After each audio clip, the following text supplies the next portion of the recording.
எல்லோருக்கும் வணக்கம்.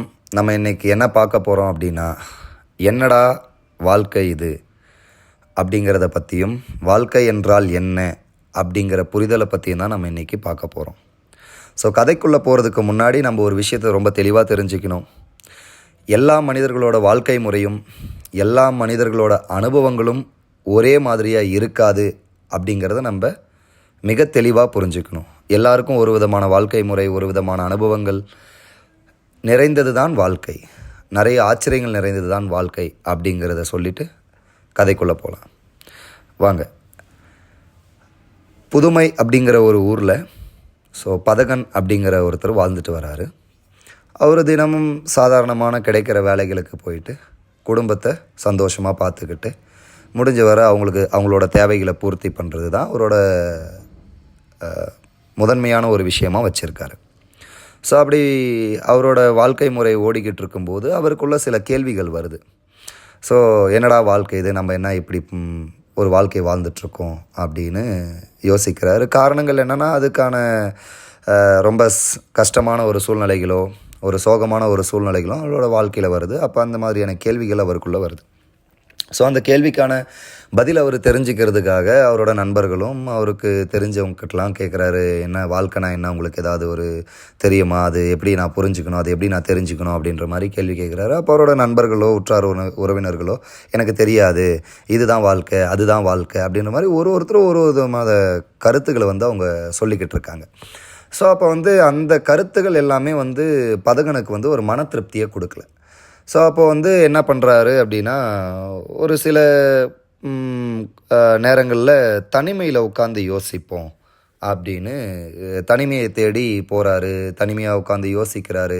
என்ன வாழ்க்கை, நம்ம ஏன் இந்த உலகத்துக்கு வந்தோம், ஏன் இந்த மாதிரி சூழ்நிலைகள் எனக்கு நடக்குது, நான் இதை எப்படி எடுத்துக்கணும், எப்படி புரிஞ்சுக்கணும் அப்படிங்கிற கேள்விகள் அவருக்குள்ளே ஓடிட்டே இருக்குது. பட் ஆனால் அதுக்கான சரியான பதில்கள் அவராலையுமே கண்டுபிடிக்க முடியல. ஸோ ஒரு உளைச்சல்லே இருந்துக்கிட்டு இருக்காரு. அப்புறம் சரி என்ன பண்ண முடியும் அப்படின்னு அடுத்த நாள் வேலைக்கு போகிறாரு. போகிற வழியில் பார்த்தீங்கன்னா ஒரு மரத்தடியில் ஒரு பெரியவர் அப்படின்னா ஒரு ஞானி அப்படின்னு நம்ம சொல்லலாம். நிறைய விஷயங்கள் தெரிஞ்ச ஒருத்தர். அவர்கிட்ட பார்த்துட்டு, ஐயா எனக்கு ஒரு சில கேள்விகள் இருக்குது, நான் உங்ககிட்ட கேட்கலாமா அப்படின்ற மாதிரி பதகன் கேட்குறாரு. அதுக்கு அந்த பெரியவர் சொல்கிறாரு, கேளுப்பா, என்ன உன்னோட கேள்வி அப்படிங்கிற மாதிரி சொல்கிறாரு. அப்போ வாழ்க்கைனா என்ன அப்படின்றதா என்னோட கேள்வி. காரணங்கள் நான் பலவிதமான விஷயங்கள் என்னோடய வாழ்க்கையில் நடக்குது, அது என்னால் ஏற்றுக்க முடியல. ஸோ நான் வாழ்க்கைனா என்னன்னு தெரிஞ்சுக்கிட்டால் தானே நான் ஏற்றுக்க முடியும் அப்படிங்கிற மாதிரி அவர் கேட்குறாரு. அப்போ பெரியவர் சொல்கிறாரு, கண்டிப்பாப்பா, நான் உனக்கு வாழ்க்கைனா என்ன அப்படிங்கிறத நான் உனக்கு சொல்கிறேன். ஸோ நீ சாப்பிட்டியா அப்படின்ற மாதிரி முதல்ல கேள்வி கேட்குறாரு. இல்லை ஐயா, நான் ஏதோ ஒரு மன உளைச்சலில் காலையில் சாப்பிடாம வந்துட்டேன் அப்படின்றாரு. சரி, ஓகேப்பா, வா, நீ வாழ்க்கைனா என்னன்னு புரிஞ்சுக்கிறதுக்கு முன்னாடி நீ சாப்பிடு. இதை சாப்பிட்டு முடிக்கும்போது இல்லை முடிச்சதுக்கப்புறம் கண்டிப்பாக வாழ்க்கைனா என்னன்னு உனக்கு புரிய வந்துடும். ஸோ அப்படின்ற மாதிரி அவர் சொல்கிறாரு. சரி, ஓகே அப்படின்னு அவர் அந்த பெரியவர் ஒரு அறுசுவை உணவை வழங்குறாரு பதகனுக்கு. அப்போ இதை சாப்பிடுப்பா, இதை சாப்பிடும்போது உன்னோட அனுபவங்கள் எப்படி இருக்குது, உன்னோட உணர்வுகள் எப்படி இருக்குது, இந்த சாப்பாடு எப்படி இருக்குது, இதை பற்றி நீ என்ன நினைக்கிற அப்படின்றத எனக்கு சொல்லு. சாப்பிட்டு முடிச்சதுக்கப்புறம் நம்ம பேசுவோம் வாழ்க்கைனா என்ன அப்படின்ற மாதிரி ரொம்ப சிம்பிளாக சொல்லிடுறாரு. அப்போ பதகன் சாப்பிட்றாரு. ஒரு சுவையாக சாப்பிட்றாரு, இனிப்பு சாப்பிட்றாரு. நல்லா இருக்குது வாழ்க்கை, சந்தோஷமாக இருக்குது அப்படின்றாரு. அடுத்து கொஞ்சம் கசப்பை சாப்பிட்றாரு. அதை அதிகமாக அவரால் சாப்பிட முடியல. அப்போ சொல்கிறாரு, இல்லை ஒரு மாதிரி கசப்பாக இருக்குது அப்படிங்கிற மாதிரி சொல்கிறாரு. அதுக்கடுத்து ஓவர்ப்பு சாப்பிட்றாரு. ஸோ ஓவர்ப்பு சாப்பிடும்போது ஓகே, எனக்கு இது கொஞ்சம் அட்ஜஸ்டபுளாக இருக்குது அப்படிங்கிற மாதிரி சொல்கிறாரு. அதுக்கடுத்து இன்னொரு சுவை புளிப்புக்கு போகிறாரு. அதுக்கப்புறம் கார்ப்பு. இந்த மாதிரி ஒரு சுவையாக ஒரு 6 விதமான சுவைகளை அவர் சுவைச்சு சாப்பிட்றாரு. சுவைச்சு சாப்பிட்டுட்டு கடைசியாக பெரியவர்கிட்ட சொல்கிறாரு, ஐயா, நான் இந்த உணவை சாப்பிட்டு முடிச்சிட்டேன் அப்படின்ற மாதிரி. அப்போ அந்த பெரியவர் கேட்குறாரு, இந்த உணவுலேருந்து நீ என்னப்பா தெரிஞ்சுக்கிட்ட, இந்த விருந்துலேருந்து நீ என்ன தெரிஞ்சுக்கிட்ட அப்படின்ற மாதிரி சொல்கிறாரு. அப்போ சொல்கிறாரு, இந்த உணவு அப்படிங்கிறது நான் சாதாரணமாக தான் நினச்சேன். அதில் 6 வகையான சுவைகள் இருக்குது. அது 6 வகையான சுவைகளும் என்னோடய உடம்புக்கு ஏதோ ஒரு விதத்தில் தேவைப்படுது அப்படிங்கிறது நான் உணர்ந்தேன் அப்படின்ற மாதிரி அவர் சொல்கிறாரு.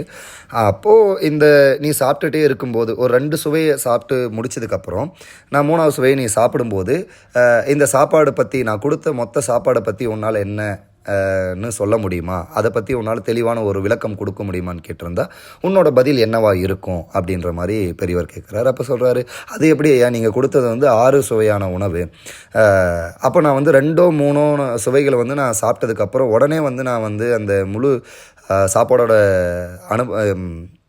அதை பற்றி நான் சொல்லணுன்னா அது எப்படி என்னால் முடியும்? ஸோ நான் 6 சுவையும் சுவைச்சதுக்கு அப்புறம் தானே வந்து சாப்பாடுனா நீங்கள் கொடுத்தது இப்படி இருக்குது, இதுதான் சாப்பாடு அப்படின்றத என்னால் சொல்ல முடியும் அப்படிங்கிறார். அதே மாதிரி தான் உன்னோட வாழ்க்கை அப்படிங்கிறது சந்தோஷமான ஒரு காலகட்டங்கள் இருக்கலாம், ரொம்ப சோகமான காலகட்டங்கள் இருக்கலாம், கஷ்டமான காலகட்டங்கள் இருக்கலாம், ஆச்சரியங்கள் நிறைந்த காலகட்டங்கள் இருக்கலாம், லாபகரமான காலகட்டங்கள் இருக்கலாம். அப்போ ஒரு விதமான காலகட்டங்களும் முடிஞ்சதுக்கு அப்புறம் தானே அதிலிருந்து நீ அனுபவத்தை கற்றுக்கிட்டு தானே ஒரு வாழ்க்கைனா இதுன்னு உன்னால் சொல்ல முடியும். ஸோ அப்போ 2-3 வகையான காலகட்டங்களை நீ பார்த்துட்டு உடனே வாழ்க்கைனா என்ன அப்படின்னு கேட்டீங்கன்னா, நீ உணவுக்கு எப்படி சொல்ல முடியாதோ அதே மாதிரி தான் உன்னால் அதுக்கான முழு விடைகளையும் உன்னால் தெரிஞ்சிக்க முடியாது. ஸோ வாழ்க்கை அப்படிங்கிறது பலவிதமான அனுபவங்கள் நிறைந்த ஒரு விஷயமும், பலவிதமான காலகட்டங்கள் நிறைந்த ஒரு விஷயமும், இளமை, முதிர்மை, இந்த மாதிரி நிறைய விஷயங்கள் வாழ்க்கையில் இருக்குது. நீ ஒன்றுத்தையும் அனுபவித்து கற்றுக்கோ. அனுபவித்து நீ வாழும்போது தான் வாழ்க்கைனா என்ன அப்படிங்கிறது நீ வாழ்ந்து முடிக்கும்போது அந்த கடைசி காலகட்டங்களில் தான் உன்னால் வாழ்க்கைனா என்னன்றதை உணர முடியும். யாரோ ஒருத்தர் சந்தோஷமாக இருக்காங்க, யாரோ ஒருத்தர் துக்கமாக இருக்காங்க அப்படின்னா அந்த 2 காலகட்டங்களும் கண்டிப்பாக உனக்கு வந்தே தீரும். அவங்க அதில் அந்த காலகட்டங்களில் நிரந்தரமாக இருக்க முடியாது. ஸோ எல்லாருக்கும் எல்லா விதமான அனுபவங்களும் ஒரே மாதிரி கிடைக்கும் அப்படின்னு நம்மளால் சொல்ல முடியாது. உதாரணத்துக்காக அப்பா அம்மாவோட வாழ்கிற பையனுக்கு அப்பா அம்மா இல்லாமல் வாழ்கிறதுக்கான அனுபவங்கள் ஒரு குறிப்பிட்ட காலகட்டத்தில் கிடைக்காது, ஒரு குறிப்பிட்ட காலகட்டங்களில் கிடைக்கும். ஸோ அப்போ அந்த மாதிரி உலகத்தில் எல்லாருக்கும் ஒரு விதமான அனுபவங்கள் கிடைக்கும், ஒரு விதமான வாழ்க்கை கிடைக்கும். அதை நீ அனுபவித்து வாழணும் அப்படிங்கிற மாதிரி அந்த பெரியவர் ரொம்ப தெளிவாக பதகனுக்கு சொல்கிறாரு. அப்போ பதகன் சொல்கிறாரு, ரொம்ப நன்றி ஐயா, நான் வந்து புரிஞ்சுக்கிட்டேன் அப்படின்ற மாதிரி சொல்கிறார். வாழ்க்கைனா என்ன நான் புரிஞ்சுக்கிட்டேன். ஸோ இதிலிருந்து நீங்கள் இன்னும் தெரிஞ்சிக்க வேண்டிய ஒரு விஷயம் என்ன அப்படின்னா, ஸோ எல்லாருக்கும் கடவுள் நம்பிக்கை இருக்கலாம், கடவுள் நம்பிக்கை இல்லாமல் இருக்கலாம், பட் ஆனால் ஏதோ ஒரு நம்பிக்கை இந்த உலகத்தில் நமக்கு இருக்கும். ஸோ அந்த மாதிரி ஒரு நம்பிக்கை நமக்கு உதவாத போகிற காலகட்டத்தில் கூட நம்ம முயற்சி செஞ்சுட்டே வந்தோம் அப்படின்னா, நம்ம அதுக்கான தொடர்ந்து அந்த எஃபோர்ட் நம்ம போட்டுகிட்டே வந்தோம் அப்படின்னா அதுக்கான ரிசல்ட்டு கண்டிப்பாக ஒரு நாள் கிடைக்கும் அப்படிங்கிறத தான் ஸோ திருவள்ளுவர் சொல்கிறாரு, தெய்வத்தால் ஆகாதெனினும் முயற்சி தன் மெய்வருத்த கூலி தரும் அப்படிங்கிறாரு.